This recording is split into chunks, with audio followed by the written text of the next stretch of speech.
That we... Okay, yeah, we're live. Uh...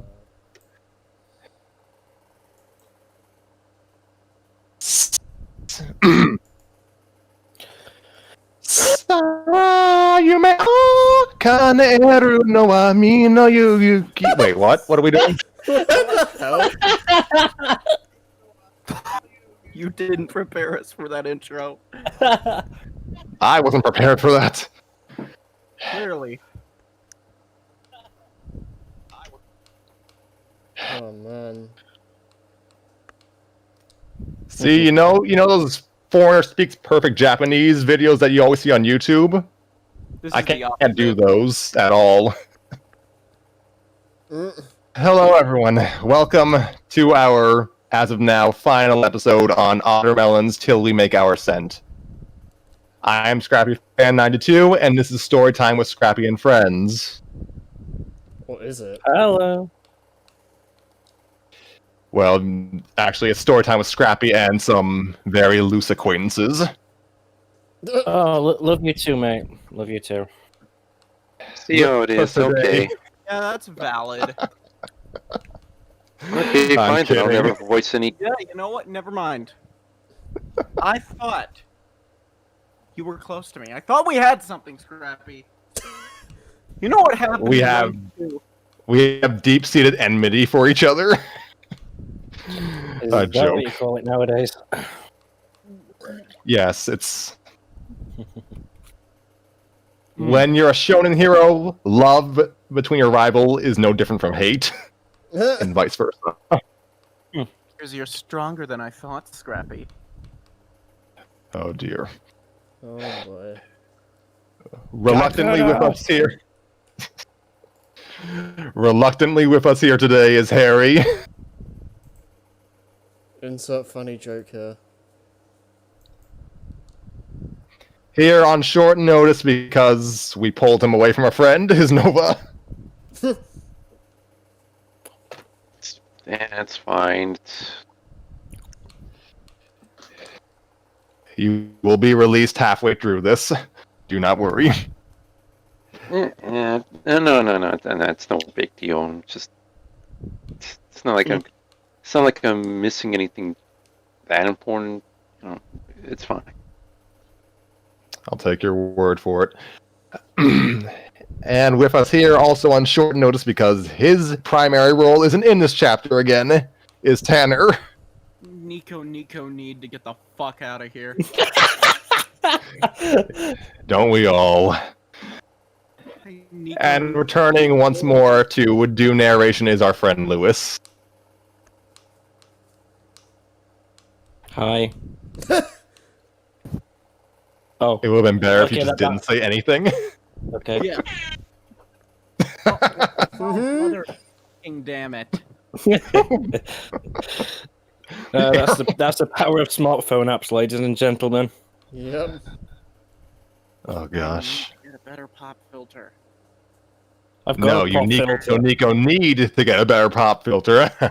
Wait, is this pop filter not actually working properly or something? That joke wasn't funny. Don't try to make that funny. I need a Nico new pop filter. Okay. That's a good one. That's fine. Whatever. Now, last week we recorded for chapter 8. It was messy. That was Mhm. blood, sweat, and tears. Mainly tears. Yeah, I was our friend Umi, yeah, Tanner dipped when it started to get really interesting. Spicy. Yeah. Our main character and nominal hero, Umi, finally decided to talk things out with Honoka properly. It did not end well. Yeah, so Umi's dead. Words were... Emotionally. Words were said, tears were shed, and we all had like a 30-minute conversation on how teenagers should be a little more careful with each other. Yeah. Oh. Yeah, I mean it's true. Even though they're most likely not like 18 and 19 now. Still teens, but very late teens. They were Right. teens when the mess started. Yes. Harry, I'm just transfixed by your gameplay right now. Like, You loving this fail? Yeah, what are you I just playing saw- right now? Trackmania. We still need to do the stream. We need to do. We should play Fall Guys. Yeah, I still haven't got the game. Is that free or? No, I it's don't like think 15 so. quid, I believe. No, but it would Okay. be so fun. What is that on? Steam and probably most of the major consoles, I think. If it's on Switch, I don't know when to get for the Switch. I'm assuming it's not crossplay. No, because that'd make sense. Huh, I just realized Ottermelon has no author's notes for this chapter, so Oh, I guess we just jump right into it. You fair good? enough. We would like to thank everyone in advance for being with us for all of this time. We hope you have enjoyed it as much as we have enjoyed reading it. So you probably didn't enjoy it that much. Shut up, Tanner. I feel like we should leave this talk for after the chapter. Alrighty. Are you ready? No, but let's do it anyways. Okay, and 3, 2, 1. The morning came, but Umi was in no hurry to tackle it in any way. As the days zipped by, Umi couldn't even bring herself to change out of her pajamas. Frustrated at the imposing mental wall she'd run into, she now found herself splayed out on the floor. This proved to be no more fruitful despite the cold, unforgiving hardwood that pressed into her back. After some time, even this discomfort became secondary to the swarm of thoughts in her head. There was, of course, no way she'd hear the sound of the front door opening. The same went for her own door, allowing someone in. In fact, she didn't even realize that someone had arrived for her until their voice rang out directly in her ear. What are you doing? Umi had been so detached from reality, drowning in her spiral of negative thinking, that the foreign voice had made her heart leap into her throat. Umi snapped up on instinct and collided headfirst with Maki, who crouched over her. Umi didn't realize this at the time, as the sheer force of the impact rang in her skull and took precedence over everything else. She grunted unceremoniously, clutching at the acute pain that lanced through her skull and crumpled back to the ground. When the pain began to subside to manageable levels and Umi could open her eyes again, she was still kneeled over. Oh, oh heavens, my head. Her voice was raspy from the lack of use. Fuck. Remind me never to do that again. Maki grumbled. They really just. Oh, there's a certain energy that emanates from just hearing "fuck" out of the mouth of Maki. There is. It sounds right. It's. I don't know if I can even describe it as right or wrong, but there's something, and it's powerful. Satisfying? I don't know. I don't know. Thank you for the compliment. You're welcome.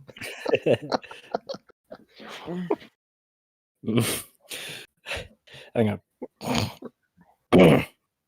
Maki grumbled, tenderly massaging her presumably sore forehead. If she was in as much pain as Umi, she didn't show it.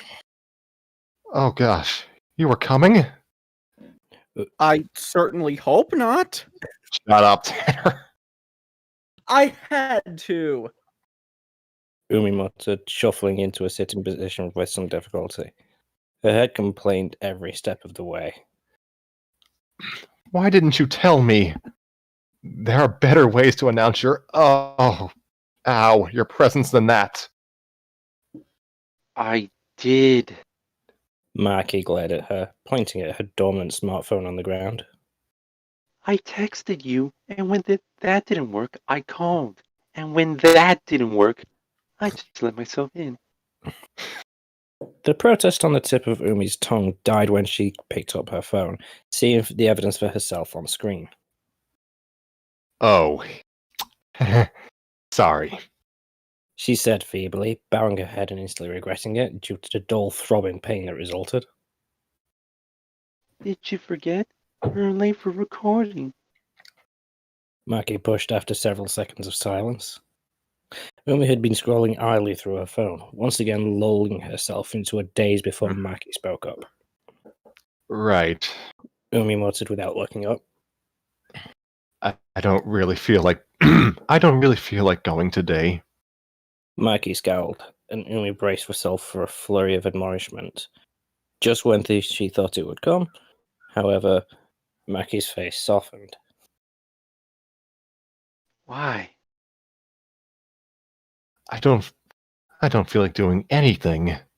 Umi bit her lip, taking a sudden interest in the dull brown of her floorboards. There was no need for her to elaborate right now. Maki was silent for several moments. When she spoke, her words were carefully drawn out. Today's mostly instruments. We might ask you to do a few more lines, but maybe you can watch for a bit. Get back into it. Umi looked up, heaving a sigh. Let me try that again.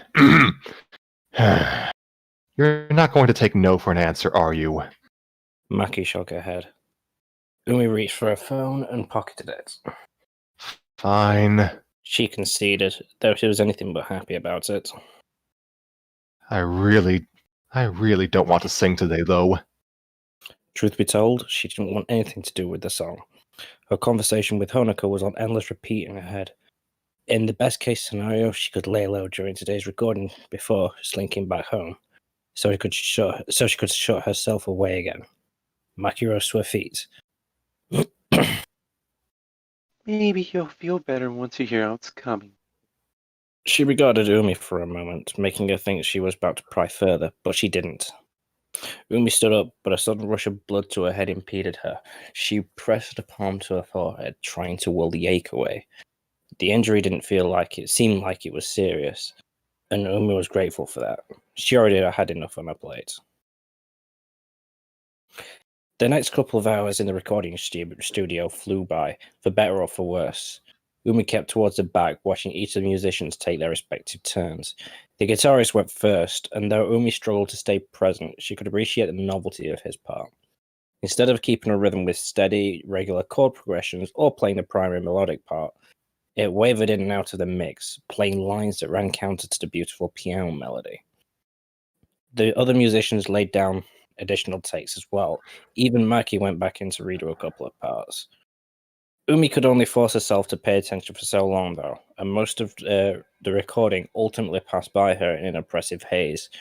When she wasn't focusing on the saccharine melodies and syncopated beatings, she was back in Honoka's room.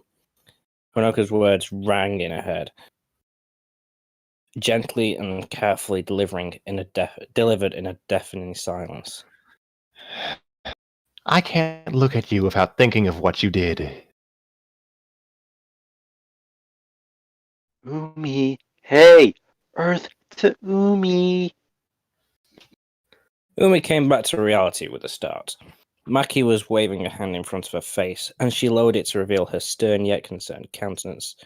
The rest of the band members looked on, sharing her confusion. I think your audio cut out briefly from the prior sentence.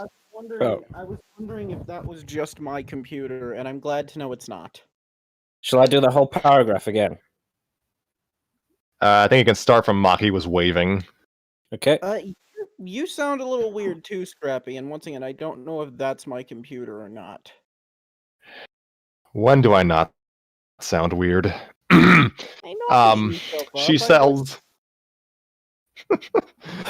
Thank you for your concern. Thank you for your concern. It's weird Pardon me. because Did someone sneeze? God bless you. everyone seems to be coming in fine for me, so Okay. She sells seashells by the seashore. Just wanted to make myself sound clear. Okay, let me try the same. She sells seashells by the seashore. Some are red while others are blue. How much wood could a wood? red leather, yellow leather, red leather, yellow leather. Never heard it said that way. No, that's one of them.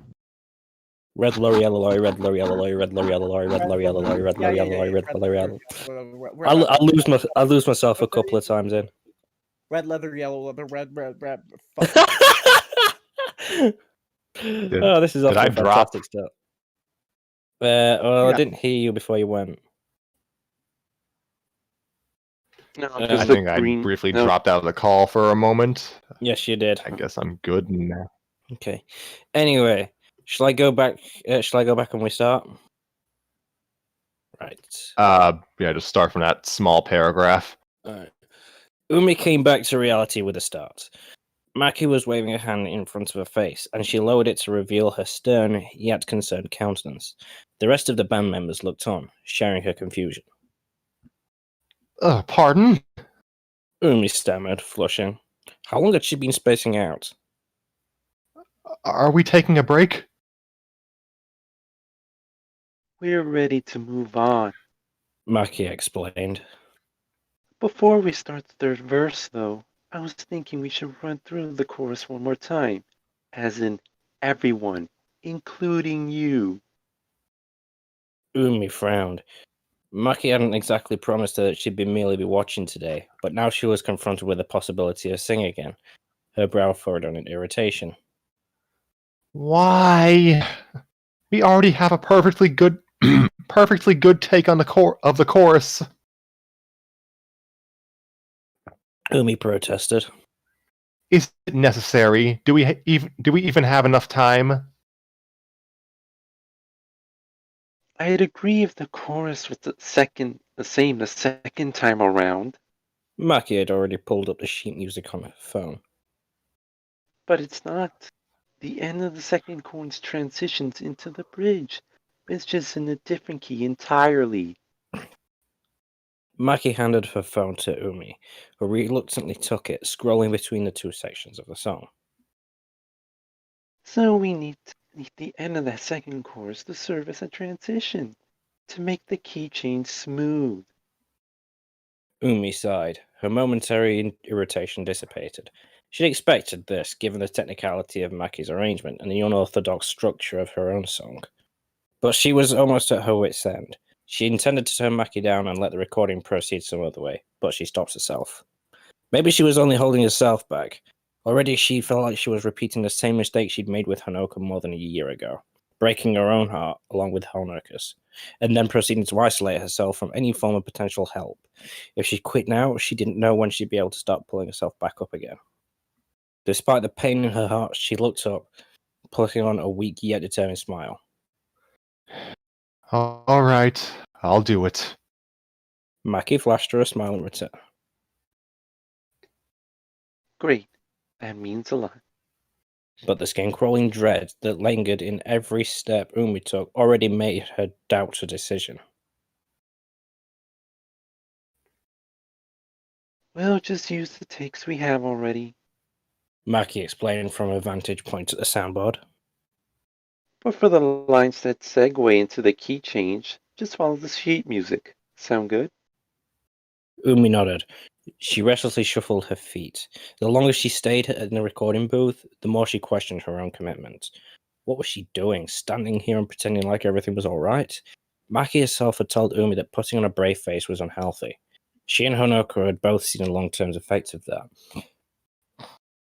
Flashes of pain and cracks in her facade they put on, which led to a long sleepless nights and bouts of self-imposed isolation. Sounds like quarantine. I was gonna say that is. No. Yeah, all right, everyone. Hopefully, this joke ages well if you go back to watch this. Actually, no. Please make sure this joke does not age well. Please. Wash She your didn't have- hands, wear your mask. Of Wash course. your hands, wear your masks. I don't care if you think it's government brainwashing or whatever. Just do it. She didn't have more time to think about it, though, because the music started without warning. She must not have heard the countdown, but she closed her eyes in the brief interlude, steeling herself as best as she could. Oh dear, I have to sing. All these years, we've hoped and we've dreamed for a final escape. To no avail. All I hear All right, hang on. Tatsuya cut in through the intercom. The music stopped short in Umi's ears, startling her. She peeled the bulky headphones off her head, looking up in time to see Maki taking the headphones from Tatsuya. Everything all right, Umi? Maki asked, silently supported by a group of concerned musicians, all staring her down. You ready?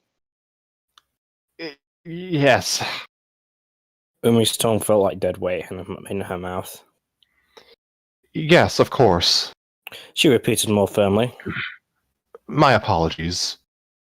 She watched Tatsuya exchange a glance with Maggie, who shrugged.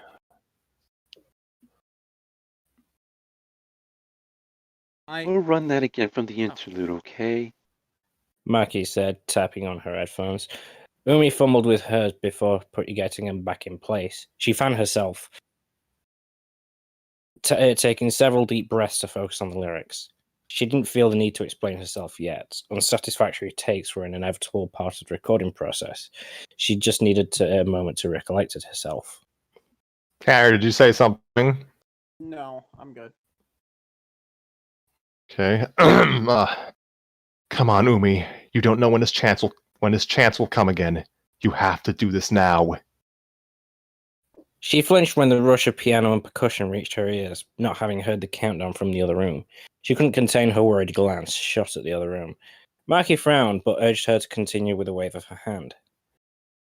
Oh dear. I guess she's supposed to be singing off key in this case, so I guess that works for me. All these years, we've hoped and we've dreamed for a final escape to no avail. This is just the Rugrats Okay, episode hey. all over again. God, it's been a while since I've watched the Rugrats. Anyway. Okay, hang on. That was Maki again. Umi snapped to attention. Maki leaned over the soundboard, cutting out the backing track entirely. Is something wrong? Is something wrong? Umi asked, fidgeting with her headphones. Of course there had to be something wrong, otherwise she would have progressed through the tape without interruption. Umi, you agree that this arrangement is worth hearing, right? That what you want to say deserves to be written down and played out? Umi flushed, recalling Maki's words to her yesterday. Still, she nodded. And you agree that you're not just doing this on a whim? Maki continued. You want to express yourself properly, with enough emotion and passion to do that. Umi nodded again. The rest of the band nodded along with her. Of course they would. Any respectable musician would treat their music with the same gravity. Maki was hunched over the board, forcing all the members to take a few steps to the side. Her expression was impassive as always, except for her piercing eyes, which made Umi want to shrink and cower. So where's that passion now? Umi stared at her shoes. Maki was right. If she couldn't find the same passion she'd put into writing these lyrics and apply it to her singing, then she was wasting everyone's time. It didn't matter how well written or perfectly executed the arrangement was. Lifeless lyrics would give way to a lifeless song. Come on, Umi. Maki pressed. I'm asking you because I don't hear it. I don't know. Umi admitted, whipping her head up. The rest of the band shrunk back, but Maki held her ground. It's so frustrating. I locked myself in a room for 2 years, and now I come out and expect everyone to be okay with that? Is that what you want to hear, Maki? Is that the passion you're looking for? It was harsh, and she knew it, but Umi simply didn't have the patience to deal with her own failure. What had seemed like so natural to her yesterday in the recording booth, the automatic ear for melody and the voice control that she normally possessed, was now absent. Yesterday's conversation with Honoka remained in everything she did, in the slow dragging of her feet, in the hopelessness to which she was delivered these lines in which hope lines in which hope was supposed to be the only thing that kept her buoyant. Umi sighed, shaking her head in resignation. I can't do this right. I can't do this right now. She took off her headphones and placed them on the adjacent chair. No one stopped her as she made her way back into the other room. A part of her wanted to slip right past and walk out, but when she opened the door, their sympathetic, concerned stares held her in place. I'm sorry, everyone. Umi cast her eyes down, her face burning with embarrassment. It's not going to happen today. She was met with silence. She alone had brought their progress to a grinding halt, and the resulting shame made her want to curl up in a corner and forget her about her own existence. All right, let's call it a day. Maki said, breaking the awkward silence. Everyone's free later this week, right? Maybe even before the new year? The band muttered a general air of consent, though Umi wasn't focusing enough to pick up on it.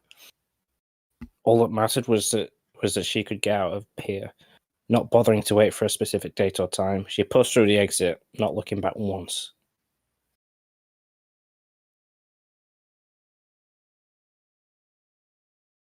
Hey, Of course, it only took about 10 seconds for Maki to catch up to her on the street. She gripped Umi by the wrist. Umi didn't turn around, but she didn't resist either. They stayed in place for several moments, with Maki holding Umi limply by the wrist. She let go, and Umi's hand fell helplessly to her side. Umi still didn't turn around, but she didn't try to get away either. we still have a week and a half. Maki finally spoke. If you can't find it in you today, it's fine. We have room to afford a break or two. Not today, and probably not tomorrow. Umi muttered despondently. She finally raised her head to acknowledge Maki properly, but her eyes were vacant. It was hard enough for me to get up and put on a change of clothes. Of course I couldn't do this much. Yesterday didn't go well, I take it. Umi nodded. Merely thinking about it made her eyes well up again, and she wiped at them hurriedly. Maki chewed on her lips, saying nothing. If she couldn't find the right words to say, Umi didn't blame her. After a few moments, Maki stepped past her. Umi turned and followed, grateful that Maki didn't press her for information. The walk home would take only a few minutes, barring any detours or sudden stops, but Umi found the seconds dragging on. She kept her eyes cast down, trailing a couple of steps behind Maki. Want to talk about it? Maki asked. Umi stiffened. It was unreasonable to think that she could keep those most recent developments secret. And Kotori already knew about it anyway. Maki deserved an explanation as well, now that Umi had effectively stalled out any recording sessions in the near future. I'll give you the short version, I suppose. Umi muttered, devoid of any emotion. This was inevitable, she figured. Maki didn't press, so she followed up after scraping her heel against the dreary grey concrete. I talked to Honoka yesterday. After our successful first takes, I thought I was ready for it. Ready for what? Maki turned around, her measured steps coming to a halt. Ready for any possible scenario, the best or the worst. Umi sighed, watching a breath cloud in front of her before it dissipated into the frigid winter air. And I guess I thought being courageous, tackling the problem head on, would count for something. Umi was met with silence. She looked up just in time to stop her from running headfirst into Maki, who was staring at her with brows upturned and mouth twisted. To Umi, it was an unfavorable combination of understanding and pity. I've never seen Honoka like that. Measured, calculated, cold.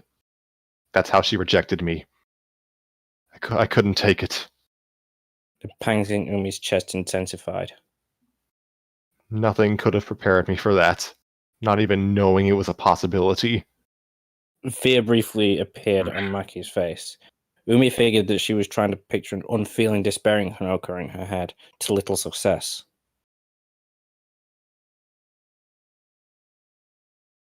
I still can't imagine Honoka like that. Well, you might have to start pretty soon. Umi retorted. Maki's eyes flashed, but she didn't fire back. Umi bowed her head slightly. Maki was only here to help. There was no reason for Umi to take out her bitterness on her. Are you giving up? Umi grimaced, avoiding Maki's stare once more. On Honoka? Maki didn't reply, but even though Umi wasn't looking, that all-knowing stare kept her rooted in place. I don't know. Despite the all-encompassing ache in her heart, resonating in every difficult step she took, she couldn't bring herself to say no. It sounded like you were giving up. Maki pointed back towards the recording studio, though since they'd rounded the corner, which left it out of their sight. Umi bowed her head, awash with shame and self-pity. The two of them had come this far, but thanks to her, their progress had hit a brick wall. The band could certainly continue recording without her for the time being, but right now, Umi couldn't imagine going back in there after her outburst. Her face was soon aflame with embarrassment. It's hard to focus. She admitted.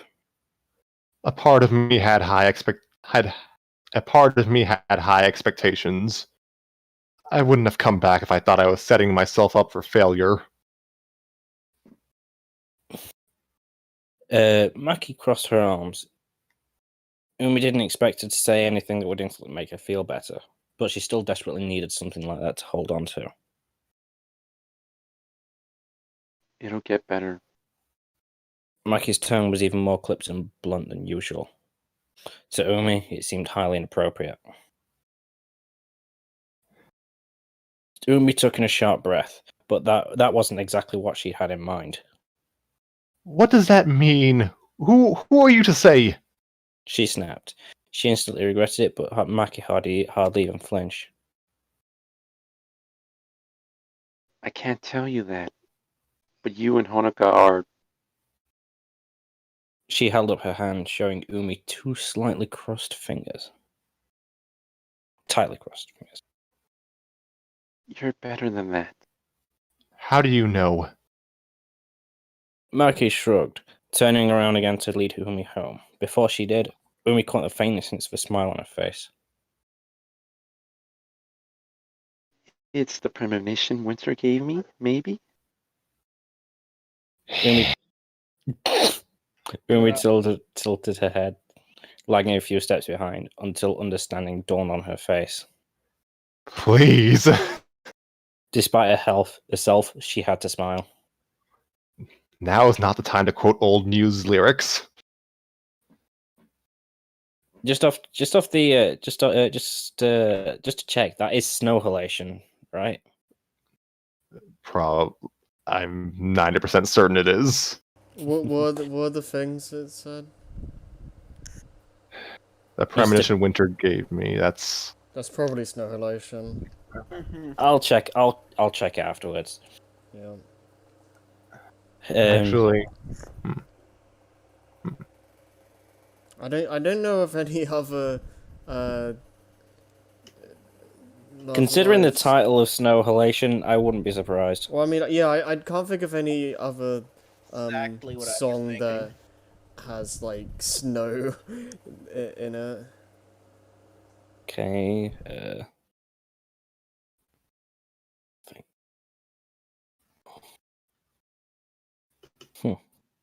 Anyway. Continuing on. Mikey looked back and returned the smile, a bit of a teasing glint in her eye.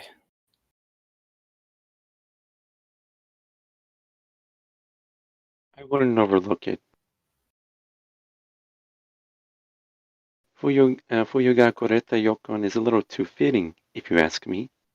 I was always partial to that one too. Alright, so that's it. If only the conflict resolution of my That, life. that's Oh shit! that's Why not. am I said that? Sorry. It's fine. If only the conflict resolution. Excuse me. If only the conflict resolution of my life played out in 5 minutes. Umi sighed. Though she laughed quietly to herself. It was hollow, doing nothing to soothe her breaking heart. She did find herself humming that irresistibly catchy melody, though.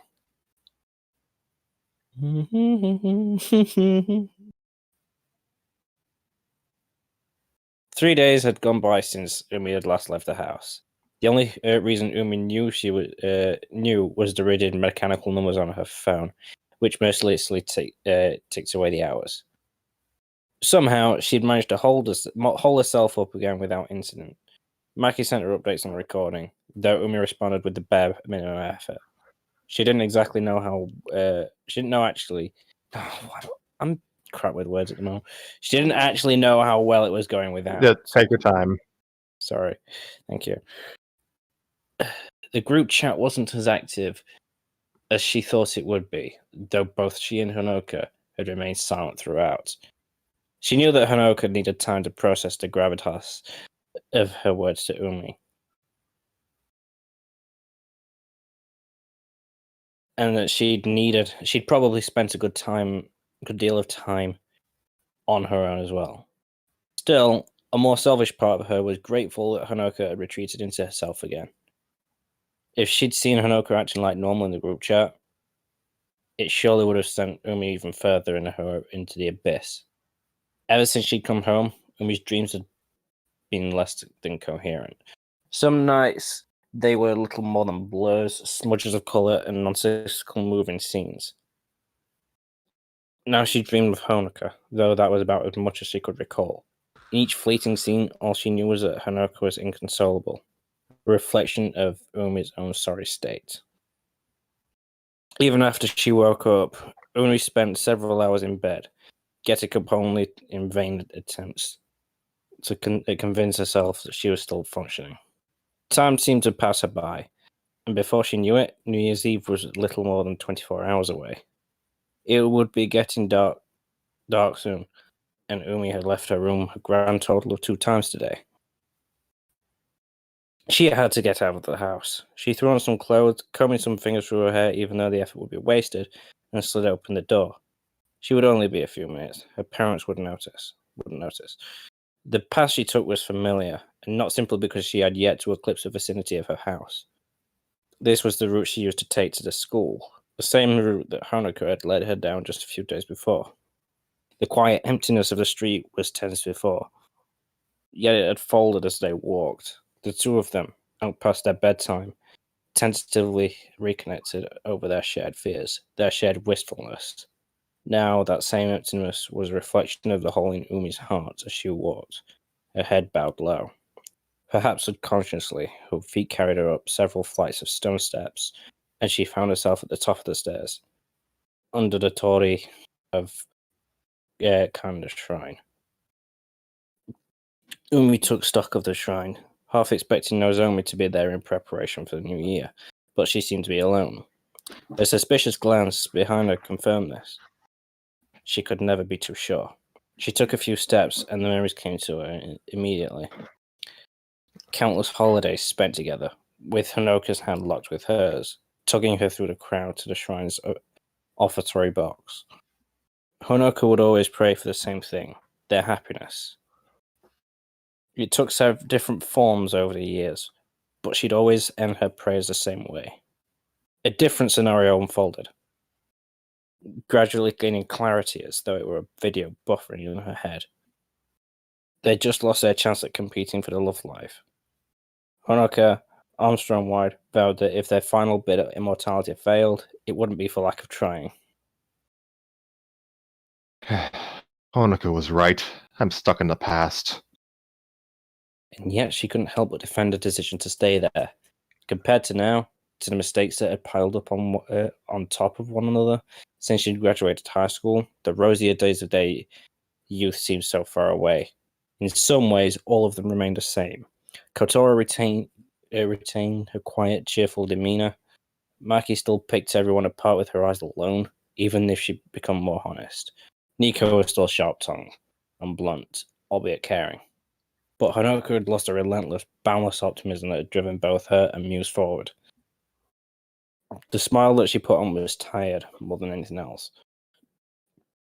Tired of living out the same routine, tired of drumming her fingers on the storefront counter and dreaming of brighter days, tired of getting up and pasting on a smile that had once come so naturally to her. Umi had seen flashes of the old Honoka since she'd returned, but they were just that, fleeting remnants of the past that disappeared if she's dared to look for too long. And Umi herself wasn't faring much better. That wasn't something she needed to dwell on for any longer, though. Thinking about it, she had a choice. Option A was to forget this all. Use the distance as an excuse to sever ties and try to move on and better herself. She couldn't imagine doing something that drastic, but now, reflecting on the bleak outlook that was born of months and months of isolation, she had to admit she had headed down that path. Option B was to swallow her pride, apologize properly, and attempt to reconnect. So far, the results of option B were disastrous. Perhaps it would be better for her to retreat back into herself and prevent any more damage. Right now, standing in front of the offertory box, Umi wondered if muttering a short prayer would do her any good. Not to help her figure out what to do next, just to momentarily relieve the immense weight of her responsibility. Movement behind her. She heard quiet footsteps closing in, and before she could react, a voice sounded in her ear. Ah! Umi's elbow shot out behind her, but she only reconnected with air. Whoever snuck upon her had to have a decent reaction time, so that narrowed it down. She whipped him around, still on the defensive. Ellie stood there, a good 3 feet back, her grin sheepish, her hands up, and her eyes on Umi's outstretched elbow. Umi scowled at her senior. I'd prefer it if you got my attention normally. Sorry. Ellie tried. She rubbed at the back of her neck. You were just standing there, stock still. I saw a good opportunity. She laughed, not looking at Umi. Not a good idea in hindsight. I don't think I would have enjoyed an Elmo to the stomach. Please put that Tickle Me Elmo figure down. And I wouldn't. And I- Go on. Sorry, I laughed that much. I thought I was next. It's fine. And I wouldn't have enjoyed hurting you. Umi laughed. Now that the tension of the situation was beginning to dissipate. What brings you here? Just going for a walk. You know, it's nice to visit before the new year, before everything gets so hectic. I feel like I get to truly reflect on the past year if I come here alone. It's like pre-Hatsu mode, I guess. Pre-Hatsu mode, I guess. Word. I'm gonna roll with that pronunciation. Ellie turned around, sitting on the steps leading up to the offertory box. Umi joined her without much hesitation. The two of them were afforded a pleasant view of the shrine, painted in warmth by the evening sunset. Skyscrapers and apartment complex accentuated the scene, serving as a stark yet familiar contrast to the historical beauty of the shrine. I never thought about it that way. Umi said. By comparison, she'd come out here on a whim. Right? Ellie agreed, quite pleased with herself. I could ask the same for you, though. What's on your mind today? Umi hesitated for all of a moment. This was Ellie she was talking to. If there was anyone in the group who she could trust to give her a logically charged piece of advice, it was a level-headed upperclassman. I'm brooding. She smiled wryly. Ellie nodded. Yeah, I thought so. You strike me as the type to do that. I'm not sure how to feel about that. Umi frowned, looking down at her feet. How about you? Anything? How about you? Anything you're harping on? Not really. Ellie laughed dismissively. I'd call this more reflecting, really, son of a bitch. It's all right, Tanner. I'd like to hear. Excuse me. I'd like to hear what's on your mind first. I like to imagine Ellie just actually said that. It's like, Yeah. Yeah. Well, son of a bitch. yeah. If we can't say it properly, then we gotta stay in character for the people. For the people. I'd like to hear what's on your mind first. Umi said. Her hands moved restlessly across the lap, almost of their own accord. Before I tell you what's on mine, it's been a while. Talked to you the other day, though. Ellie jabbed Umi in the side with her elbow.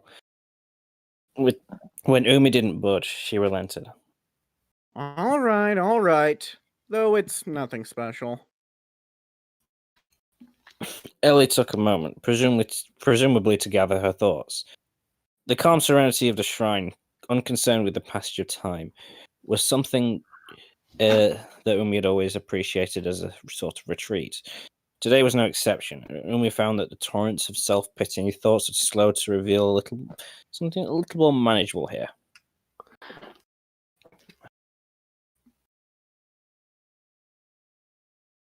You know how most people take this time of year as an opportunity to reflect?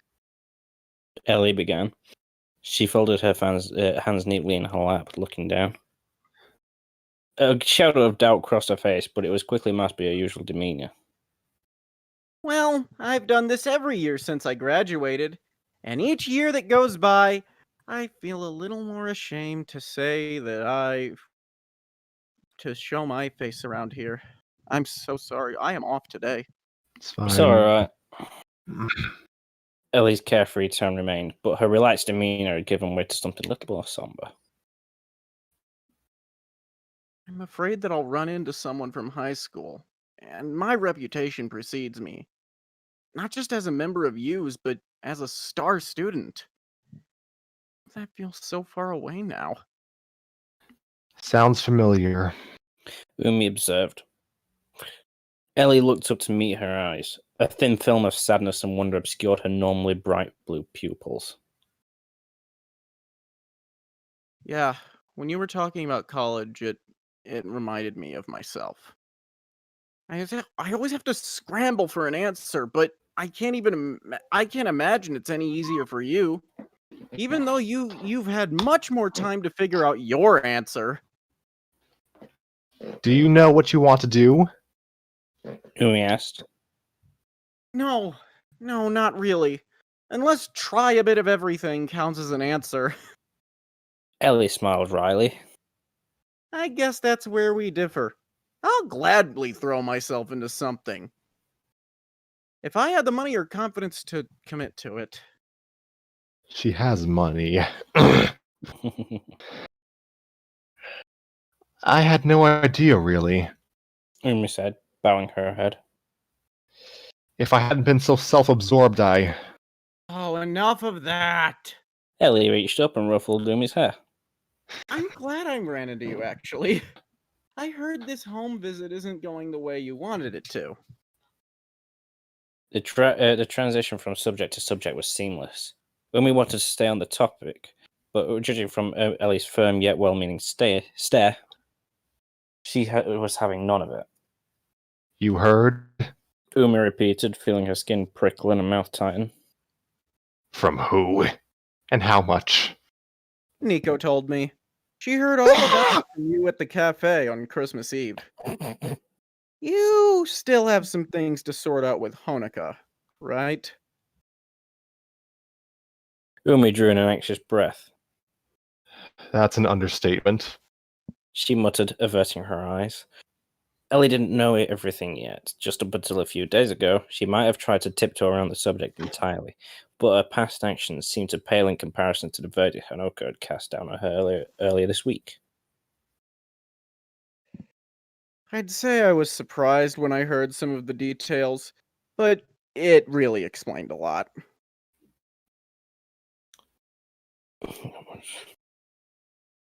Ellie continued, not picking up on Umi's sarcasm. Why you haven't been in touch for so long, why the other two don't bring you up. Umi stared at the ground. For a moment, she relaxed, knowing she didn't have to face outside judgment over her most recent actions. That momentary relief was followed by a wave of guilt, as though breaking Hanukkah's heart 2 years ago was something she should have been relieved about. She shuffled her feet to alleviate her building nerves. Are you angry? No, angry! No. Ellie's voice hitched. Well, maybe I am, but only because you chose to isolate yourself.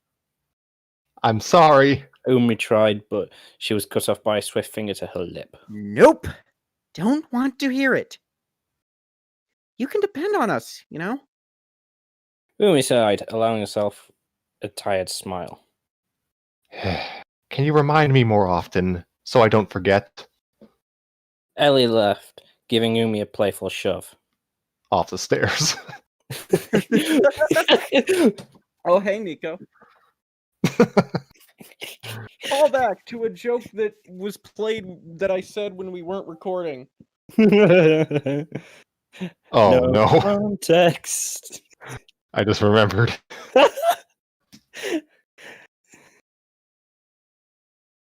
By the way, how am I doing? Just not to break anything, but how am I doing? You're You're doing good. fine. You're doing You're great. good. Okay. Okay, what was I? Shove down the stairs. Right. I will as much as I need to. I'll call you 3 times a day if that's what it takes. Sorry, No, wait, why am I saying that? Sorry, I was possessed by the spirit of Lewis. But Oh, the shit.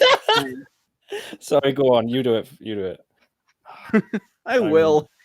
I will as much as I need to. I'll so call you sorry. 3 I'm times so- a day if that's what it takes. I'm sorry.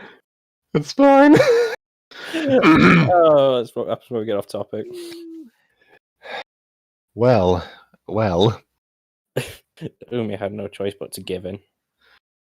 I hope I can keep up my end of the deal, especially after I head back to school. You don't sound so sure. Ellie noted. What's on your mind? That thing you've been brooding over, I mean. Brooding. I have an update of sorts about Honoka. Her tone was grave, which made Ellie's brow crease with worry. Is it a good or bad update? Umi said nothing, choosing instead to stare at the ground, her fingers curling and uncurling in her lap. Oh, not bad, huh? Ellie said after several moments.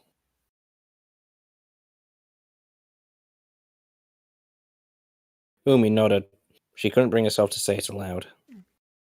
Do you still want to hear it? If you're comfortable telling me, sure. That's what I'm here for. Okay. Like Ellie, she took a moment to collect herself. After her heart rate had calmed down from the prospect of even talking about Honoka, she took another deep breath. As you know, I still have some things to sort out with Honoka. I tried to start that process a couple days ago and... Here, she wavered again. Swallowing hard, she tried her best to continue. If you felt like Honoka's acted... if you felt like Honoka's acted subdued over this past year or so, then it's my fault. I broke her heart and I betrayed her trust in the worst possible way. She told me that she can't look at me without thinking of the day I left. Knowing that, I don't think there's anything I can do to help her. Of course, I still want to support her. I just don't know if I can do that from a distance. I just don't know if I can do that from a distance or if I'm hurting her no matter what I do. The hollowness she felt manifested clearly in her voice, similar to the apathy that had wormed its way into her singing a couple of days ago. Clearly, she still hadn't even begun to recover. Ellie made no attempt to hide her surprise. Wow. You're a mess, Umi. Umi bowed her head. Yes, as if I haven't told myself enough times. I'm sorry, it's just such a huge shock. Why? Umi asked, already wanting to move on to some other topic. I'm sure you already know why. Ellie countered without hesitation. Umi nodded, reluctant as she was to do. Yep. Umi nodded, reluctant as she was to do so. I want to hear it from someone else. Ellie stared at her for several seconds, picking her apart. Normally, Umi would feel uncomfortable being scrutinized, but she'd gotten used to it from Maki. Besides, it meant she didn't have to keep talking about this for the time being. I wouldn't wish floundering after high school on anyone in this group, or in general. It's mean-spirited and it's bad karma. Plus, we always want what's best for each other. But if I had to guess who would be the most likely to flounder, I would have never picked you. It does. It doesn't mean much, but I wouldn't have picked myself either. Oh, no one would have, I'm sure. Ellie agreed, putting on a wistful smile. I think I saw a lot of myself in you. You were the voice of reason, you acted mature, and you grounded us in reality. I know this will sound like I'm bragging, but I thought we were pretty alike. So if your downward spiral is as bad as you say, then it's easy to think that that could have been me. Or any of us. No one's immune to it. Umi wasn't sure whether to feel comforted or targeted. I kind of resent that it's me. Well, you could probably chalk that up to you and Honoka. You two weren't exactly peas in a pod. Especially if Kotori wasn't there to make sure you didn't go off the rails. You could say that again. Umi laughed humorously. I could always trust her to keep a level head. But now this goes beyond just you two. And you three. Ellie pointed out. It's not a you and Honoka problem anymore. You might even call it a defining moment of the last couple of years, since it's made you two mope around and miss each other for so long. That's part of why I'm so ashamed of it. Knowing I'm not what anyone knowing I'm not what anyone's expected. Umi trailed off. She had just parroted Honoka's words to her just days before, unconsciously. Or was it consciously? She knit her eyebrows, rubbing at the bridge of her nose. Offhandedly, she looked at Ellie for a reaction. What she didn't expect to see was a smile plastered across her senior's face. In an instant, Umi flushed, fearing that she'd said too much. Is there something you'd like to... Excuse me. Is there something you'd like to say? I'm sorry. I'm sorry. Ellie tried to wave away her reaction, but she couldn't wipe that smile off her face. I'm taking your problem seriously. I promise. It's just... Just? Umi asked, her patience wearing thin. You know you're still young, right? Of course, I've yet to reach 20. Well, you're not acting the part. Umi tilted her head. I don't understand. When I say you're still young, I'm not talking about age. I'm talking about outlook. I think you're as young as long as you believe in your own possibilities. For example, She put her hand to her chin. tell me, Umi, She pointed a bit too dramatically. what are you going to do once you're done with college? I don't know. Most likely I'd return home to run the dojo. But you don't know! I know it's daunting to be uncertain of your future, but that's reassuring too, in its own way. Because that's how you know you're still young. Honoka's still young too! You don't need to stop acting and talking like you're 40. What does that have to do with anything? Umi asked curtly. Once you resign yourself to one path, that's it. Whether that path is a boring career or marriage or what have you, you can't chase all those other possibilities. Umi the rock star, Umi the author, Umi the lady killer. Ellie unclasped her hands, and her lips puckered into an airy poof sound for emphasis. All gone. You're old already. Do you speak from experience? Umi tried. Me? Ellie pointed at herself. A little. I'm not happy about how little I've done since I graduated, but I'm still grateful that I have the opportunity to explore and to sort of some of my own things out. But really, I'm just trying to smack some sense into you. Ah, thanks. Do you want me to do it literally? Ellie raised a questioning hand. Nico would be pretty happy about that. They are on sacred ground. They cannot do this. I'll have a pass. I'll have to pass. That'll be $20, please. Umi took Ellie's hand and lowered it. She had to smile. I feel like Honoka's more justified to feel that way than me. She doesn't exactly have the world on her platter. I mean, for her career, yes, but not for other things. What other things? That sounds so blunt. What other things? Romantic options? Ellie tried. Actually, wait. Regret.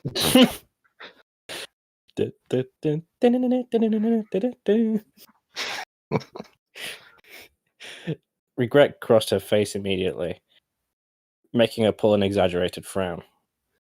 She's a little stuck there as well. Umi clarified. You know, because She pointed at herself.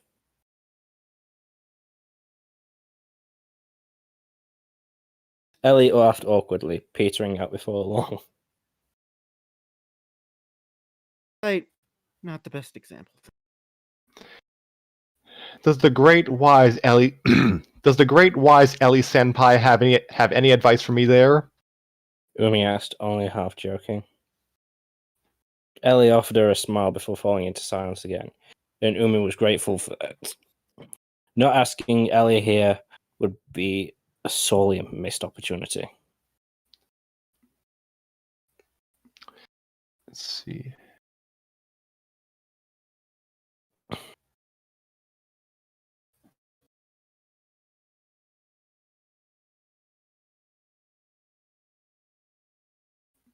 Wait, which one of us is speaking there? I think it's Ellie. If you think about... Sorry. If you think about it, the whole you're young thing applies here too, right? Both of you still have options here. You either have to help her move on or be what she wants. Not saying you have to do that now, but however you handle it, that's what it boils down to.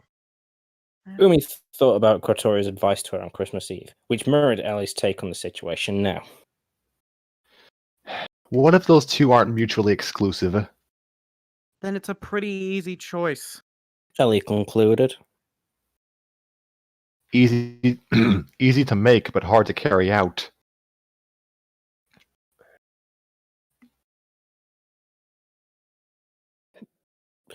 Nowhere was this more apparent than in yesterday's conversation with Hanoka. Exactly. Seconds passed without either of them saying anything. Umi was content to leave it at that, but Ellie had other ideas. You know, I think everyone wants to see you two getting along again, without this tension and awkwardness that's always lying beneath. Me too. I hope it's not.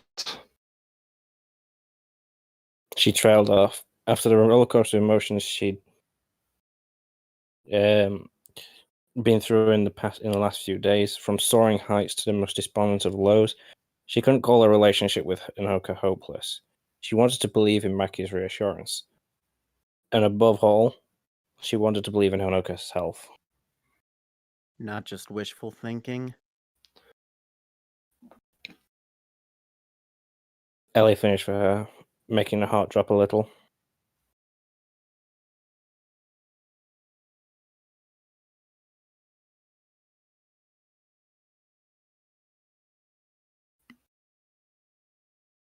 Oh no, that is me. Maybe. After a moment, she stood up. taking a couple of steps towards the staircase. Umi followed suit. Only you two know how possible that is, though. I doubt that even we know that right now. Walking back to the entrance of the shrine, Umi took one last look around. Whether alone or with her friends, she figured she'd be back in a couple days' time. Right.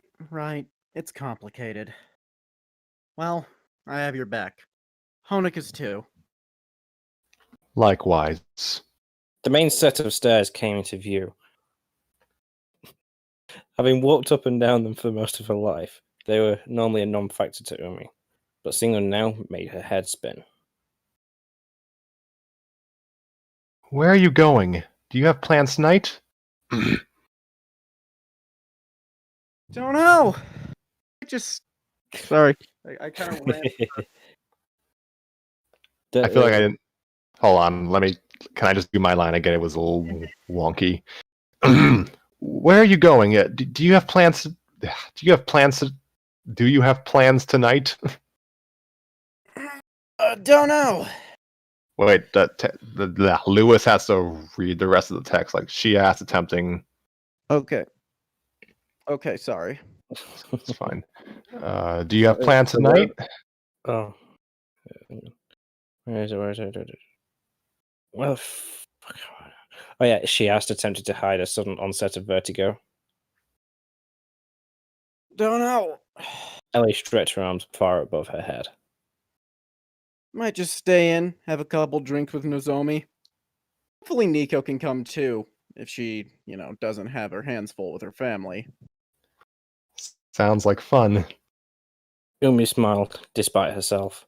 The idea of her old friends getting drunk was a novel one, even if she had to suppress her more judgmental instincts to give it more than a cursory thought. You want to come? We're not bad influences, so we won't make you drink.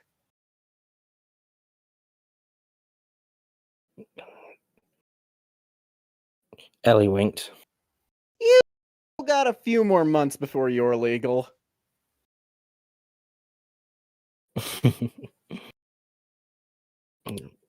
That would certainly be a new approach, but Ellie was right. I appreciate it. I think I'd rather be alone right now, though. Don't want to bring the mood down. Though she didn't say it aloud, being the only sober person in a room full of drunks didn't sound like her idea of a good time. Not to mention the endless possibilities of drunk Nozomi and Nico. Oh no. Fuck. Oh. Oh god. Oh fuck. You see, you're worried about Nico, I'm more worried about Nozomi. No, because I play Nico and I have been drunk enough times to that combination is already entering my head of what that would be. Same. By the way, I gotta ask. I apologize if my performance in this one isn't very good. It's fine, Tanner. I think your performance has been actually alright. All right.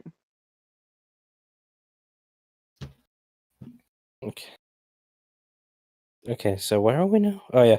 Umi shivered, feeling the heat drain from her face. That was something she'd certainly have to witness at some point, but she ended to put it off as long as possible. I do not blame her. Come on, Umi. Ellie brought her wandering mind back to the present moment. You're not a burden. Right now, I don't trust myself not to be. All right, well, we're here for you if you need it. Ellie stepped forward, wrapping Umi in a hug before she could protest. Umi sighed, feeling days of exhaustion and anxiety leaving her body. She returned the hug as best as she could. Thanks. They separated, and Ellie made it down a few steps before she turned around. You're not coming? Go on ahead. I'm not in a rush to get home. Umi assured her, waving her hand in the general direction of her house. Ellie regarded her for a couple of seconds. Just when Umi thought she was about to question it, she said something else entirely. I worry about you. You know, With that, she turned and left. Umi watched Ella's retreating figure. Umi watched Ella's retreating figure until she was at the bottom of the steps, where she gave Umi a final wave before disappearing. Once again, Umi was alone. Being this close to Hanukkah and all her friends was even more agonizing now. 2 whole weeks of being home had seemed like far too much time in theory, but now Umi wondered how much more she'd need if she wanted to fix the mess she'd made. And end chapter.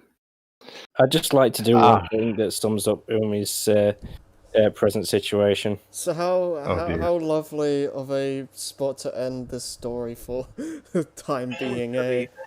Really heavy. Wait, hold on. Just gonna say, like, suddenly Looney Tunes in the background. What was that? That's Curb Your Enthusiasm. Oh. Yeah, that's about right. I've got a My Instance app on my phone now.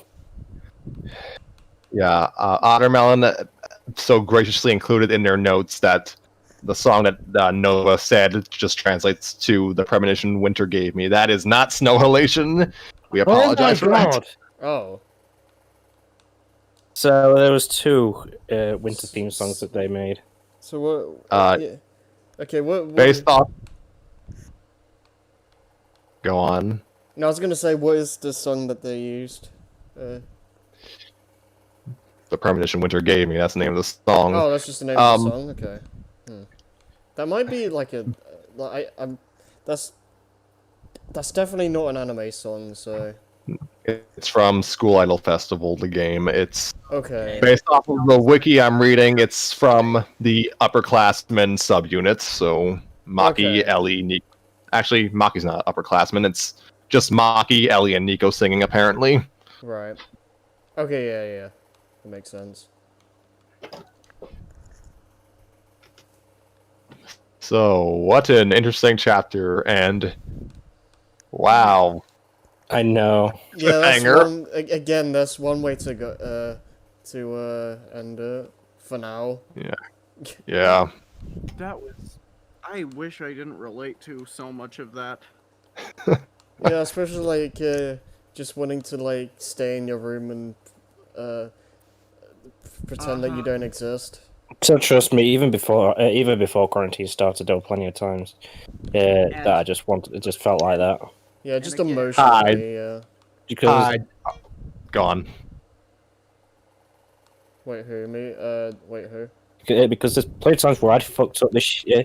When I'd fucked up this year in regards to the things that I still feel uncomfortable talking about, that I just wanted to stay in my room and just like, no, I'm not here, not here, not here. Like, I always, like, I don't know why, like, I have this thing that I know, like, a lot of people seem to have this issue too, where you just think back on something stupid you may have said or done, like, 10 years ago, and then it just, like, sticks in your head, and you just say, oh, wow, I'm done. Oh, that happens all the time when I'm at work, especially because at work my mind is wandering. So eventually I'll just be hit in the middle of sacking someone's dish soap, and I'll be like, I thought you were oh, gonna say something else. I was gonna say, I was thinking, what item can I think of?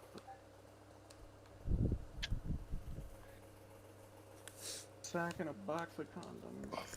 I'm not sure. all I can think of with that kind of with that I can relate the biggest thing that I can relate to is think of to relate to that is first year of secondary / high school. That was a mess. Yeah, the first couple years or so for high school for me were, like, just terrible. Oh, Couldn't fit in at all. I Same. moved schools, so I wasn't with anyone I knew. Me neither. My condolences. I was alone for the first few years of high school. And then my last year, I moved back to the place I went, but I was still in a different school, so I was still thrown out of whack. I couldn't figure out anything.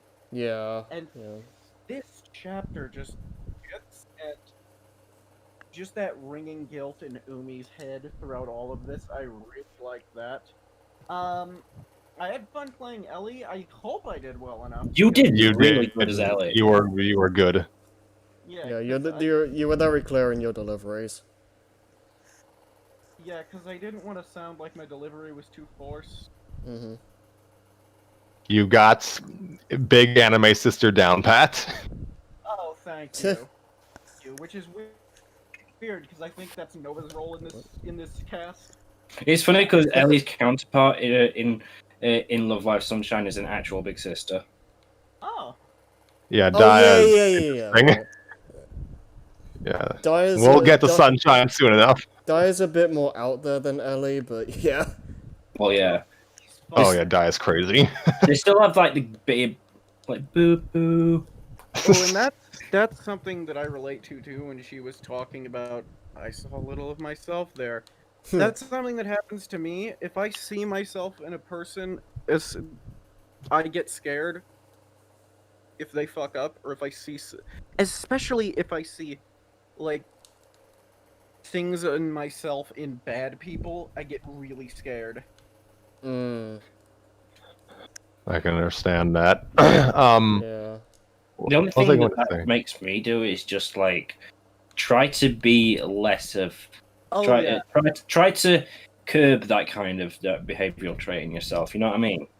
It's, You know, if yeah. if it's like something really bad, then yeah, like then fair enough, fair enough. But then that's when you should try and at least tone it down. But I anything, try. yeah, go on. No, I was gonna say, I try and just not to think about how I value myself too much, because whenever I do, I'm just like, wow, what a complete tosser.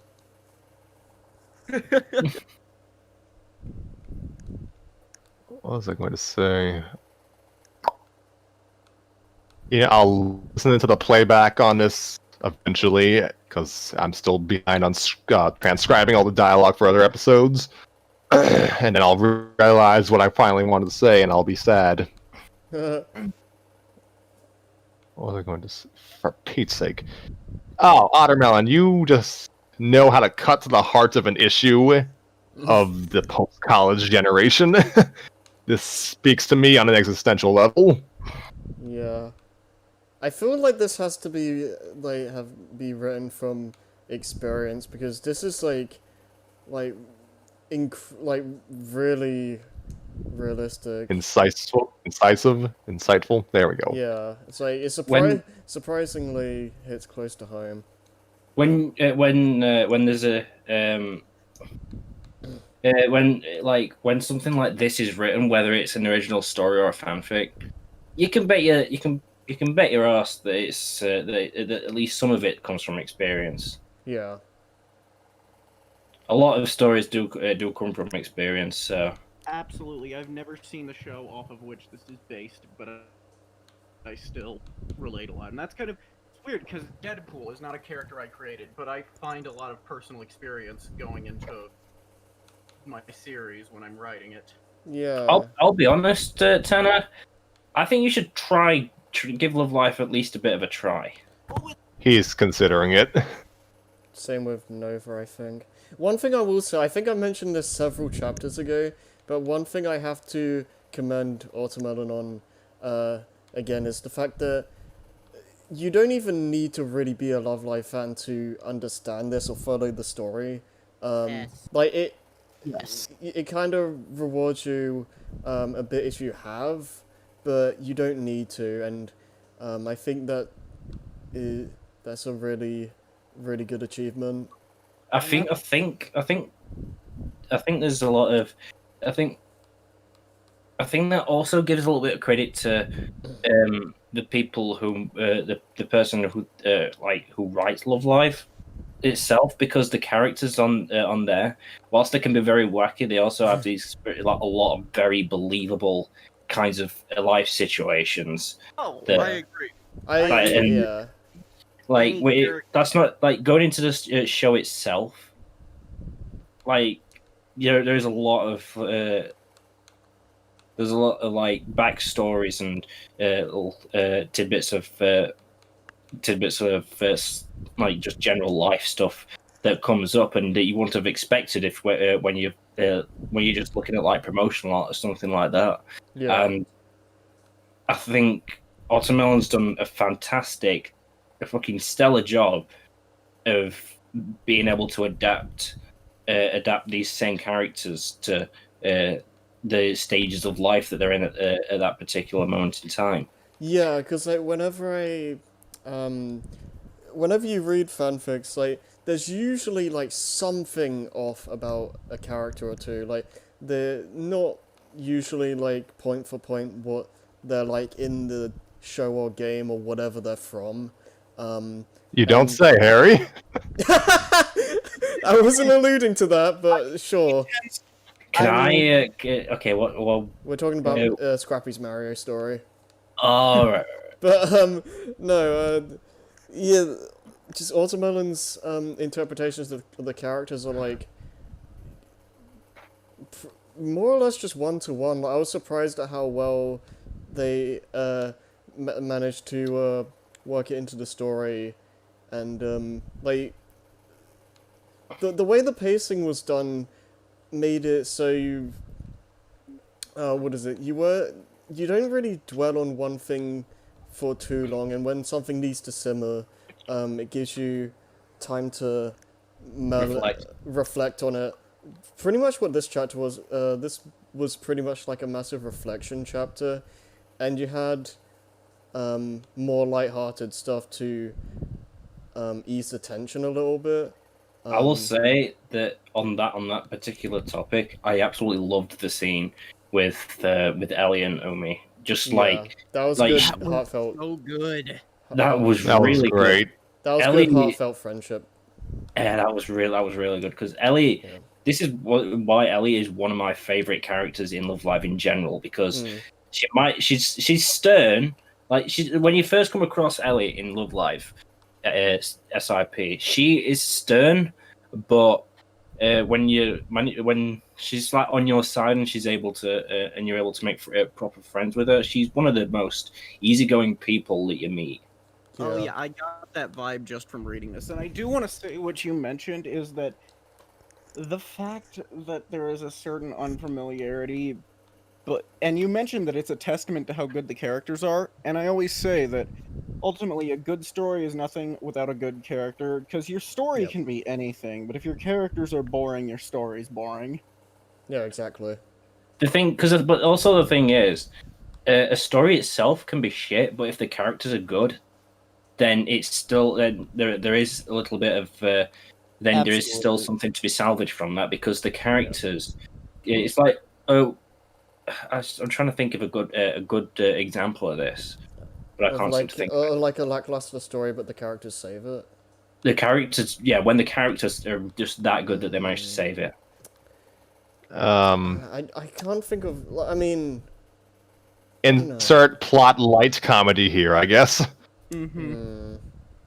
because usually, like most of the things I can think of, both work in tandem. But I can't think of something where the characters themselves like save By it. the way, everyone, I do have to go to the bathroom very badly, so I'm. Oh yeah, by It's- all it's means, fine. go. It's fine. You can come back when you're ready. I'll just I'll stall for time. sing Snow Halation, go. No. When Ottermelon finishes a story, or when we read another Love Live story, that is. I have What things we'll on the do. bucket list, so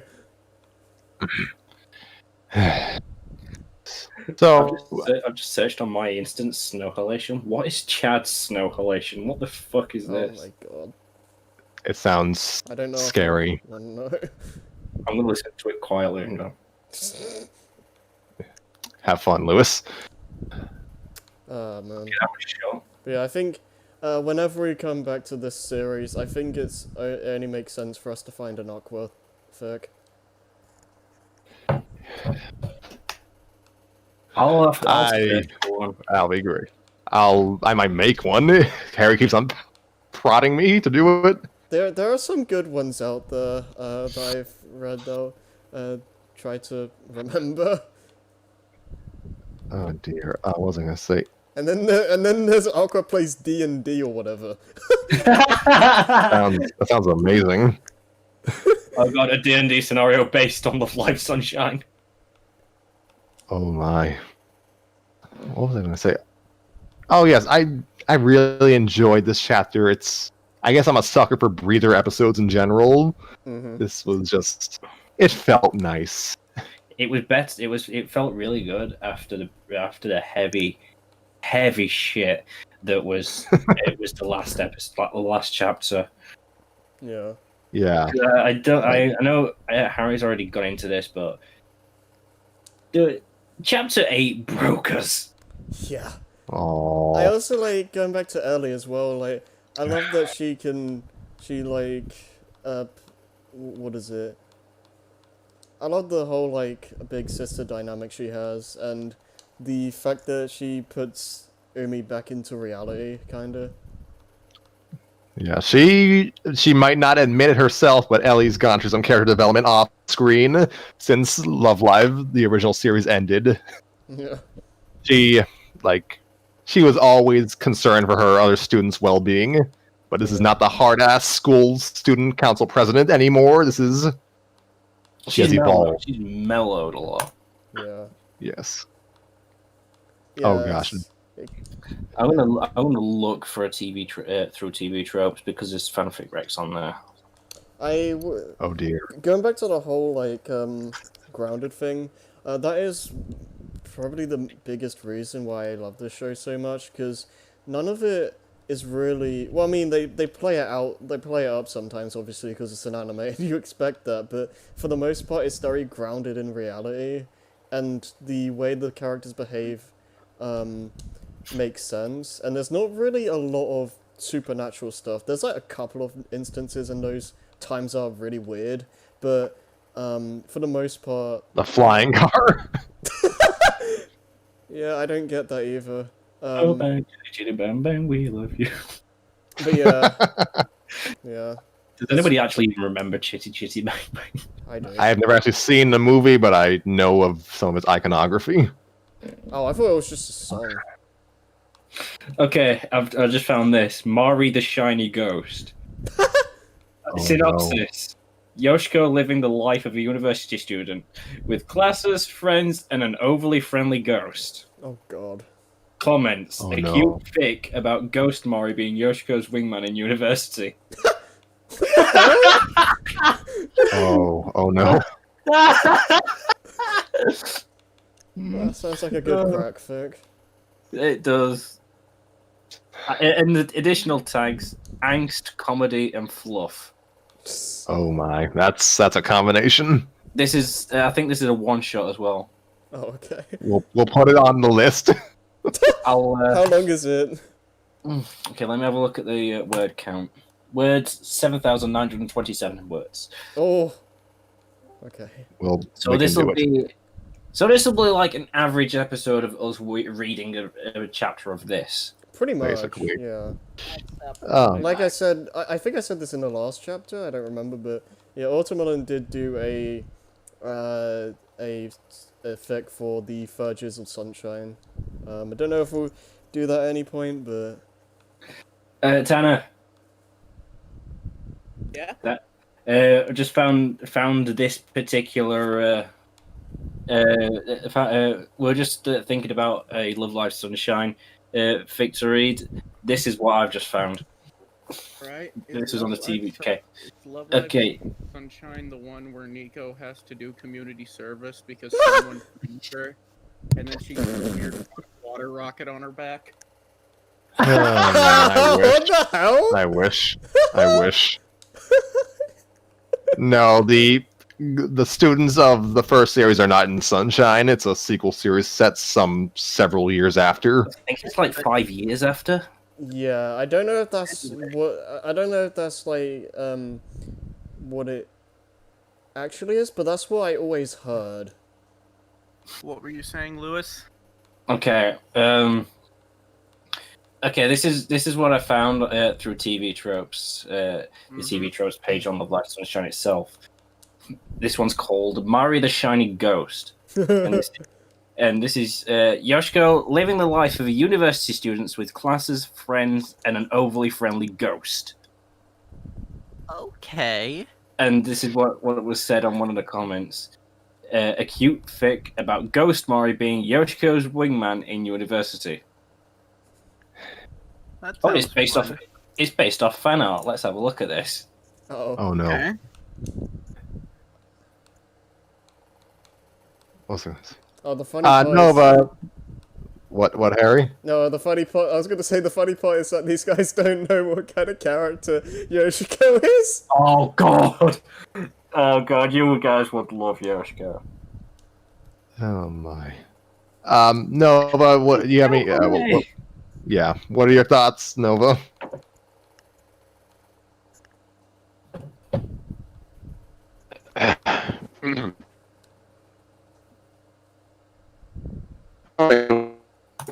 Specifically, honestly, I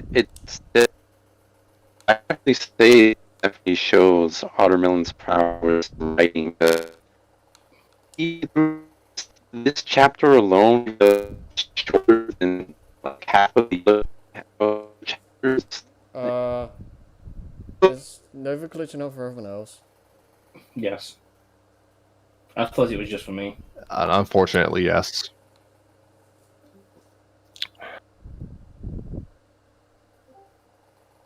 Welcome back. Hello? Yeah, sorry, could you repeat what you said?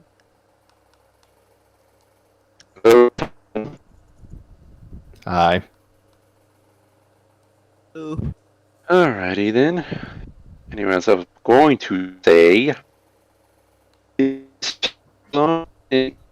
this chapter, I think Yeah, no, you're still cutting out. You really are. Yeah. Oh god. Nova, we are so sorry. Yeah, this. Wait, are we still you can't on hear the us. air? Yeah, we're still in the air because. Yes, we are. Yeah, yeah. Alright, I can't read the I official swear to list. God, we got better internet, but If it doesn't- not. If it doesn't work, just type it out and I'll read it for you. No, I'm on my phone's internet now. Okay, yeah, you sound Alright. you sound like you're coming in fine now. Okay, if things will cooperate this time. Yeah. In this chapter specifically, it really shows Watermelon's prowess as a writer, because even though it's shorter than some of the other chapters, you can definitely see all. You can definitely understand all of the emotions, all the trauma, all the turmoil that's been going on. That's been going on between the main cast here, and especially in terms of the two target characters, Umi and Honoka. It's like you don't need to see them constantly interacting with each other all the time in order to see it. You can feel it through the words and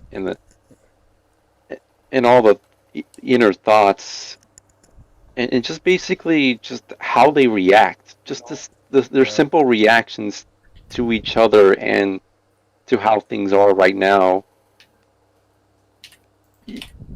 Like, it really does show a very relatable and a very heartfelt like view on, just how basically stuff can go south really fast just from one mistake. Like, even in the tightest of friendships, things can blow up really badly depending on when it comes to reacting or doing certain things, because I know that from experience. Agreed. because as it shows, it doesn't matter how tight your bond is or how tight it seems to be from the outside. while you may even know people personally, that doesn't necessarily mean you know every. This doesn't necessarily mean you know everything about them, like every last little bit. There's always something you don't know. I would agree. Yes. Of course. And so, and it, like based, well, it's not to, and it's not that you should be paranoid about that, or just be afraid that to say anything bad, that might accidentally hurt somebody, because living in fear is no better than just being completely blissfully ignorant of everything. Yeah. It need you need to balance that, but at the same time, even if you never intend to hurt anyone, there could be, like, almost at any point where you might actually say something or do something that might seriously hurt someone in a way you never thought they would be hurt. Yeah. Absolutely. You need to always make sure, like you're keeping in touch and communicating. Yeah, because even though you might have heavy regrets over it, just like Umi does here, at the same time, assuming that you can even talk to them at all, or even send any messages at all through at least someone, staying completely isolated it's one of the last things you should be doing. Yeah. Of course. That will hurt you in the long run. It's better to face it from the start than let it fester. Yeah, nip Yeah. that problem in the bud. I've learned that from experience. Same. Tenfold. Yeah, no, I think it's something everyone's gone through. Yeah. You see, it's the easy way out, but at the end of the day, it's a way that it doesn't help anybody. Mhm. It might help. It might help, like, for just that very short time, but eventually it's going to come back and bite you up the arse, and it's not going to feel nice. Yeah. It's like the easy way out. And after a while, it's just gonna. You're not gonna be able to stop thinking about it.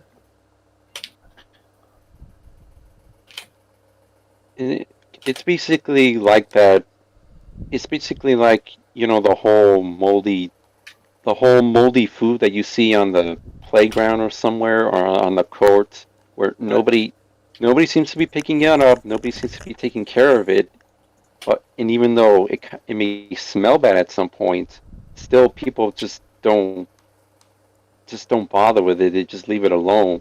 But then as time goes on, it just becomes very moldy, and it may stop smelling, but it still looks really ugly. And it just becomes a sore spot in an otherwise, like, a clean playground. But still nobody's bothering with it, because they'd rather just leave it alone than actually take care of it. Thank you for that analogy, Nova. Yeah, that was good. As still lighten the mood a little bit. Scrappy, when I gave you a Love Life story for this series, did you expect us to get all philosophical? No. You kind of that was the word. You kind of warned me ahead of time this would be a bit more out there compared to the source material. It's But true. no, I didn't expect all of this. There's humanity to this. I love this. Yeah, It's believable, and I love stories like that. yeah. Oh yeah, Like, they have that air of whimsy about the whole setting of it, but just when it comes right down to it, the characters are just like you and I, with their own Yeah. problems. That's why I love this series. Like, the characters are believable. And it's so scary to try to mend things with someone you hurt, because you don't know what the hell to do. Yeah. I know that feeling for all too often.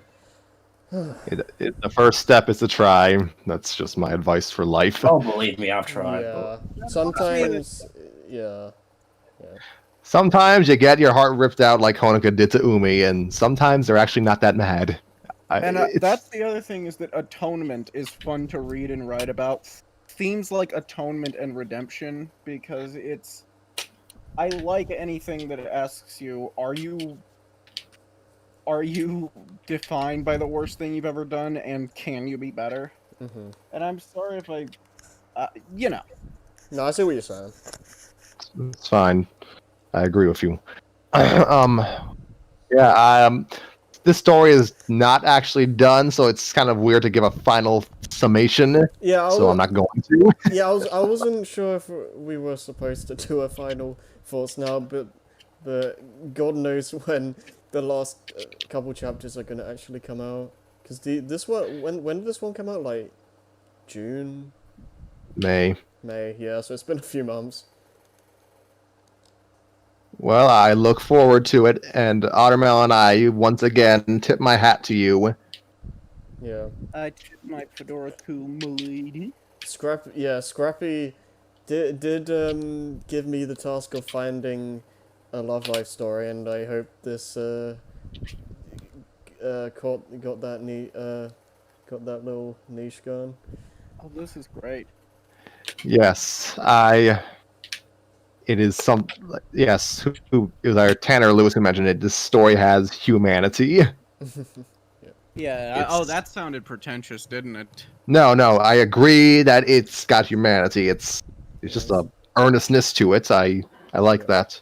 So, yeah. Oh, yeah. I'd agree with that. It respects its source material, which is why it's going to be all the more tragic when in the next few weeks we're going back to my story. Oh, Depending on how quickly you can make I'm that. lucky that the main thing I write fics about is already, like, wacky and irreverent. So, okay, I'm gonna say this as well. Since we're at the end of this, and I'm assuming you'd want me to, whenever we come back to this series, I'm assuming you want an Aquafic next. How much of a gap do you want before then? Like, how many stories, let's say? I have no idea because, And this is a question for everyone. well, I can't speak for anyone else, but I have At no least it's- idea, because, I mean, we all have different interests, so I'm sure we Sure. could all pull different things. yeah, like between whenever my Mario story continues and the looming Reaper that is the Star Wars script, I feel like there's going to be a decent gap between till we make our Ascent in a Love Live Sunshine story anyways. I would not mind doing something with Avatar. I'd love doing something with Avatar. We will put it on the list. Wait, you're talking about the The Last Airbender. Okay, I didn't know if you were talking about the movie or Last Airbender. All right, yes, I'm talking about the James Cameron's Blue Cat furry fanfic. I'm talking about James Cameron's weird movie where cats have hair sex. Oh my! Oh god! I No, forgot. that happens. Yeah, I've heard. God. Moving I on. saw that because I saw that movie as a kid because I thought it was a Last Airbender movie, and I was. I so thought it was disappointed. too. And honestly, then you go to the actual Last Airbender movie, and you're still disappointed. Yeah, yeah. No, the funny thing is that we never finished it, but we saw most of Avatar in high school, I think. And like, I remember just being like, "Oh, Avatar, is this Last Airbender? Oh, this is gonna be cool." No. Where the hell is Aang? Yeah, exactly. Like, what is this blue alien crap? Why does Aang look like Stephen Lang? Why is he Stephen Aang? Stephen A. So wait, where are we? So okay, so we have ostensibly the Super Mario show, and then we'll probably do a Sonic story at some point. Like this is all up in the air. Like it's on the record, but it's up in the air. hate that I know some of the casting already. What are we? Yeah, what are we doing? We're gonna have a decentish gap just because of Star Wars alone. Yeah. I'm gonna Yeah. try and find a good Sonic story for us. I can say oh, I oh, write I- this for Sonic fan fiction. That'll be comforting. um, I, we we could find a Batman crack fic. Oh wait, are we talking about? Have you read Darker Knight? No. No. It's incredible. Oh. Okay. It is. We'll look into it. It is the greatest thing I have ever seen. Ironically or unironically? Ironically, but Okay. I'm pretty sure it's a troll fic. Okay, that's. I think that would do. I think that would do us some good. Yeah, so we will reconvene in 1 to 2 weeks depending on how everyone's feeling and if I can finish my story. Yeah. Whenever we do another episode, it will either be, what am I trying to say? My story should be next on the docket if I can finish it in time whenever we record again. If not, we will find something else. If that's not the if you can't finish it in time, I wouldn't mind doing that Batman thing. Yeah, I think we could use some total levity as a stopgap. Yeah. Just give me a heads up when you want to get into a sunshine thing. Okay. It's something. I cannot describe Darker Knight. I will say that characters die. Oh no. And not a scene later, they will reappear with no explanation. This is just the version. So like, major character that dies. It's like I know it super. takes place in the DC universe, but that's not an excuse. It's like they have this massive, like this big tragic death, and it's like, oh no, how could this happen? And then like, Characters are just kind of casually killed off. it's like one chapter later, yo guys, I'm back. What's up? Hey, what's up? Oh, it's beautiful. I just Wolverine went- shows up for a little bit. I just came back from the pub. What's going on? Yeah, Wolverine shows up for a little bit, and it's like, Batman says, "What are you doing here?" He responds, "I'm in everything." Because they're Batman. That's amazing. Wolverine for your cameo. Yep. Oh my. So yeah, sounds like a fun story to read. So I look forward to it. Sorry. We play it up like this is the leaked script for the Batman. Oh gosh. Yeah, like I'll just pretend to be like some nerd tuber. Hi everyone, this is Scrappy Fan 92, and I'm actually here for a leaked script. I found this link on 4chan from my dad who works at Nintendo.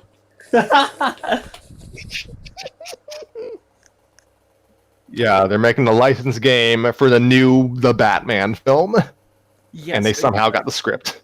I want Robert Pattinson to read lines from The Darker Knight, though. I would love that so much because it's just some amazing writing, really. Who said superheroes aren't cinema? Martin Scorsese. Oh, that's because he's never read this fic. How Well about then, everyone who's in charge of what's picked for the Oscars? How about that? Exactly. I mean, we got the Joker movie nominated. we will have Martin Scorsese on here, and he will read whatever fan fiction we choose one day. I'm Oh, gonna God. write fucking Irishman fan fiction. I will unironically do that if someone pays me. I would write dude, I would write like Goodfellas fan fiction. I wouldn't be surprised if there's a ton of that, honestly. Is that let me maybe. Oh, Lordy. So, anyway, whenever we resume in 1 week, 2 weeks, I don't even know yet. We plan to set this by the seat of our pants. Yeah, so we either go to Crazy Batman, or I get to treat you all to Nova's dulcet tones as Princess Peach again. That's And have Daisy wanna murder Toad again. yes. Yeah, Like I am really looking forward to this chapter. Oh, I'm still gonna be Luigi. I I'm gonna be still- Toad. I I wear still love that. I play so many characters in that. It's like, haha, you like Luigi. You are going to die now. Die, then perish. It's like, oh, I am going to alright. kill you. And then I'm going to kill you again. Well, yeah, actually, that's kind of what Daisy does in this story. Oh, God. Yeah, I just know if we do Sonic, I'm probably gonna be Eggman and Shadow. probably. Yeah, pretty much. What was I going to say? Dagnabbit. I'm. Oh yeah, yeah, Tanner, you're like handling Luigi and maybe both Wario brothers, so have fun with that. That'll be fun though. Not for your not for your it's vocal cords though. Wario's just so deep and gravelly. Oh god, excuse me. Nice. Thank you for that. I'm going to go now. I'll see you guys later. Thank you for participating once more, Tanner. You have been excellent in your limited amount of roles here, but they were good roles nonetheless. Yeah. Oh. No, Yeah, and I'm glad we got through the whole thing. Yeah, I just realized we have 16 episodes of story time with Scrappy and Friends, and Love Live, this story made up more than half. I mean, what have we done this? Your Mario thing. Still Wreck-It waiting, Ralph. because I'm gonna watch Love Live now. It's gonna be so surreal. Mission hearing- accomplished, Ottermelon. Yeah, it's gonna be so surreal hearing the actual characters' voices. You're gonna expect like Scrappy's voice to come out of Umi. Oh yeah, Ew. I'm gonna. Especially with Nico, it's gonna be so weird with Nico, and I refuse to listen to any audio from her until I watch the show. I mean, I wouldn't say you and Erica Mendez are 1-to-1, but you got the general, what's the word, intonations down. Got her cadence and her personality. Yeah, like it might scare you a bit. Yeah, Oh, have fun with that. No, but there was when you cast me as Nico, when you were like, all right, when she popped up, you were like, all right, Tanner, you're playing Nico. We decided this, and you sounded so excited, and I'm like, okay, why? No, Tanner, trust me, you're perfect. Look, I had discussed it with Harry like a week before we recorded. We knew. Yeah, We it's just like, knew. that's perfect. Like Tanner just emanates Nico energy. Oh, thank you, but I'm tall. And I'm not, so thank you, I guess. Oh yeah. Wait. What? What's your height, Harry? I haven't checked in a long time. I haven't. I don't either. remember. See, now I'm thinking, I do this often with where I think of characters and what their music taste would be, or their writing, or just especially with characters I'm writing. Thinking of what the hell Nico's music taste would be. She's honestly an idol groupie, so she probably just listens to a lot of Love Live music. Oh god. No, I don't know. Like, this is on Joey. At the end of the day, but if the podcast show ever actually comes back, I think there will be. No, there's going to be an episode at some point where we do just talk about Love Live in general, because I could probably talk about the show itself and just the general franchise as a whole for hours on end if I really wanted to. Finally write the fic that no one else will write, and I don't care if I don't have permission. Fuck it. I'm gonna make Proto Man Act 3. I'm gonna do it. Good luck with that. Oh god. I'm gonna do Oh. it. Also, just a side thing as well. I'm probably gonna find another game to play next time because I'm kind of tired of failing on the same stupid track for like half an hour.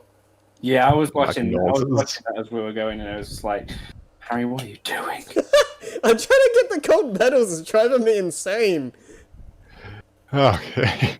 Well, we're almost hitting 2 hours, so I guess it's time to wrap up. Yeah. Nova, thank you for being the perfect attendee for voice recording for this entire saga. You were excellent as Maki, and you literally put fear into me speaking sometimes, because Maki's kind of scary in the story. Maki just can just be a scary character in general. Love Live, but it's scary a little bit. Exactly. I exude dominant energy. Can you tell by my deep, sexy voice? Oh my god. I'm just imagining you like towering over I'm everyone. terrified. I'm terrified and aroused. Oh my. What was I say? Thank you, Harry, for putting up with me for 9 episodes. Pretty much a back-to-back. And Lewis, thank you for taking over narration for the last few episodes. You're very welcome. And thank you, Nova, for handling narration for other episodes when I was completely out of it. And I'd like to thank myself for doing nothing. Hey, You'd like to thank the Krusty Krab. I would. Hey, Nova. Once this is over, could you maybe meet me in somewhere private? No problem. Okay. That was a joke. I'm saying I want to fuck you. When can we expect Tanner has been very interested in your voice, apparently. No, it was a In your prank. dreams. Oh God. It's okay. It's okay. It's okay, Tanner. We don't judge you. No, Look, I judge you for a myriad of reasons. No, I kid. and all of them are probably valid. Oh, no. I shouldn't laugh. Hey, look, it's the funny piss man. I am the funny piss man. I'm the funny Nico man. I am the Eggman. No. the Eggman. That's why I am. Around I me am are the piss man. Eggmans. And I'd like to thank Eggman. our other recurring cast member, Self-Deprecation. Tanner and I, we love you so Oh. much. You're how I cope. And we had Xavier for like, what, 2 chapters? Xavier never read Love Live with us, unfortunately. I think, no, he was definitely there for 1 chapter at least. He was here for Smash Brothers and Wreck-It Ralph. Well, you Alright, I'll check back, but I'm pretty sure there was 1 episode. So, and we'd like to thank you. We would like to thank the contributions from viewers like you. Thank you. And Also- Ottermelon, thank you for this. We are legitimately grateful, even if I didn't always show it. Yeah, I feel like I may as well just make a full playlist of just this story at this point. I think. Oh, has anybody actually tried sending this to Watermelon him or herself? To themselves, Harry has I've said. thought- I have thought about it, but I wanted to wait until we caught up before doing it.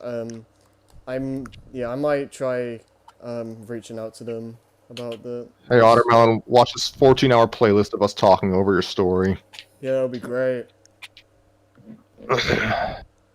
Try not to get offended by something Tanner says. Challenge. Oh gosh. Well, I am totally out of dialogue, so Yeah. I will simply go on. No, I was gonna say like this end bit has been like almost as long as the chapter itself. Welcome to Storytime with Scrappy, where our final thoughts are as long as the epilogue to Return of the King. Yeah, and I'm done playing this game, so yeah, I'm kind of done. We thank you all, cast and crew, readers, and writer, for helping us. We will return eventually, probably reading my story. We hope you have enjoyed us. We hope you have enjoyed our commentary. This has been Storytime with Scrappy and Friends, and we all wish you a good night. Yes. and we will come back to this story whenever it gets updated again. Exactly. I'll keep an eye out on my email because I've got it on the I've got email notifications for this story. So as Yeah. soon as I get it, I'll message the chat. Yeah, and I will. Yeah, me and Lewis will probably end up reading the new chapter before we actually do this. But yeah, for now, see you guys in the next thing we do. Take care. Remember to I was stay hoping we fit. could. What now? You heard me. No, I didn't. That's why I'm asking. Yeah, I said remember to stay pissing, stay shitting, and stay coming. I think I hope Harry cut out stopped before you said that.